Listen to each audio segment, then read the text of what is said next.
भारतीय संस्कृति विश्व की सर्वाधिक प्राचीन और समृद्ध संस्कृतियों में से एक है। ये देश के कई सदियों से सहिष्णुता, सहयोग और विविधता के रंगों से भरपूर है। भारतीय संस्कृति का महत्वपूर्ण तत्व शिष्टाचार, विनम्रता, सभ्य संवाद, धार्मिक संस्कार, मान्यताएं और मूल्य है। ये वो संस्कृति है जो ज्ञानमय और अच्छे से अच्छा कर्म करने की प्रेरणा देती है। भारतीय संस्कृति ने कई महान व्यक्ति को जन्म दिया है और विश्व को योग, ध्यान और आध्यात्मिकता के माध्यम से योगदान किया है। इसका अद्वितीय विविधता, विरासत और अमूल्यता भारत को विश्व में अलग पहचान बनाती है। भारतीय संस्कृति का केंद्र हिंदू धर्म है, जो सिर्फ एक धर्म ही नहीं बल्कि एक व्यापक जीवन शैली है। भारतीय संस्कृति का लोकाचार हिंदू धर्म के सिद्धांतों और इसके सह अस्तित्व वसुधैव कुटुंबकम के मूल दर्शन के साथ जुड़ा हुआ है। भारत की एकता इसकी संस्कृति में गहराई से निहित है, जो 5000 से अधिक वर्षों से विकसित हुई है और भौगोलिक और राजनीतिक सीमाओं से परे एक एकीकृत शक्ति के रूप में कार्य करती है। इतिहास में देखा जाए तो भारत की संस्कृति को इस्लामी आक्रमणकारियों ने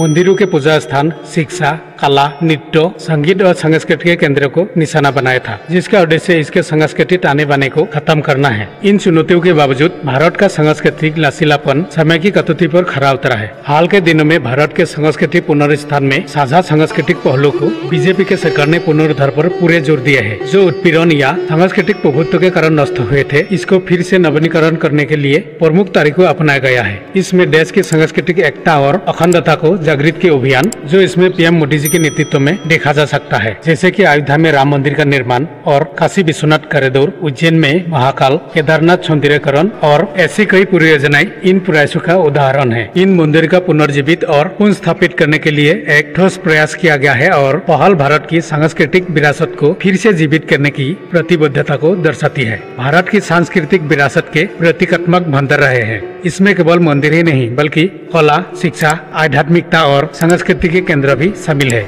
जो हमारे भारत के समृद्ध इतिहास के सार का प्रतीक है। इतना में ही सीमित नहीं, जहाँ भौतिक संरचना को पुनर्स्थापित, सांस्कृतिक समग्र दृष्टिकोण, धार्मिक पर्यटन, चुरी हुई कलाकृतियों का प्रत्यावर्तन, लूटी और चराई गई सांस्कृतिक विरासत को वापस लाते, ये सारे शामिल है। अगर मध्ययुगीन काल के दौरान देखा जाए तो भारतीय संस्कृति को आदि शंकराचार्य द्वारा पुनर्जीवित किया गया था, जिन्होंने बद्रीनाथ, रामेश्वरम, द्वारका और पुरी नामक 4 धामों का अभिषेक किया था। यह हमारे संसार की प्राचीनतम संस्कृतियों के साथ इसकी एक विशेषता पूरी दुनिया में हमेशा अमर रहे और सारे भारतीय यही कामना करें। धन्यवाद।